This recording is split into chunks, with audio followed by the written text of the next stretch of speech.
চাই, আমরা নতুন ভোরের বাংলাদেশ চাই। ওই বাংলাদেশ পাওয়ার জন্য মুনকার প্রতিরোধে, অন্যায় প্রতিরোধে যদি বাঘের বাচ্চার মতো, আবু সাইদের মতো দুই হাত উঁচু করে বুককে টান টান করে প্রসারিত করে দাঁড়াতে হয়, রাজি আছে মুসলমান? কারা কারা রাজি? আল্লাহকে হাত দেখিয়ে প্রতিজ্ঞা করো।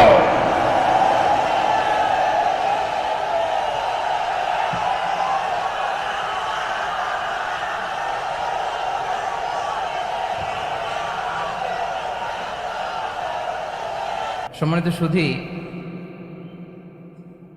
হযরতুল আল্লাম শহীদ মরহুম আল্লামা দেলওয়ার হোসেন সাঈদী রাহিমাহুল্লাহ, ওনার স্মৃতি বিজড়িত আজকের এই ঐতিহাসিক প্যারেড ময়দানের তাফসিরুল কোরআনের প্রোগ্রামে সব আছে।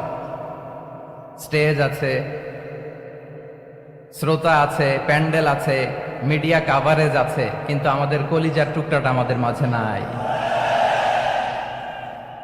আজকের এই প্রোগ্রামে আলোচক হয়ে এই চেয়ারে আমি না বসে ওই শ্রোতাদের কাতারে বসে যদি আমাদের আল্লামার নুরানি চেহারার দিকে তাকিয়ে ওয়াজ শুনতে পারতাম, আমাদের হৃদয়টা ঠান্ডা হয়ে যেত,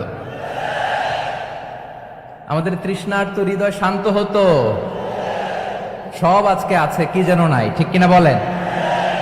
আল্লাহ তাআলা প্রতি 100 বছরে একজন মুজাদ্দিদ পাঠায়, প্রতি 100 বছরে একজন মুজাদ্দিদ, যিনি সমাজকে সংস্কার করেন। আল্লামা দেলওয়ার হোসেন সাঈদী রাহিমাহুল্লাহ ছিলেন তেমন একজন মুজাদ্দিদ। চিৎকার করে বলেন ঠিক কিনা? উনি শিরক বিদআতের আস্তানাকে তছনছ করে দিয়েছেন, তাওহীদের বাণীকে সমুন্নত করেছেন, গণমানুষের কাছে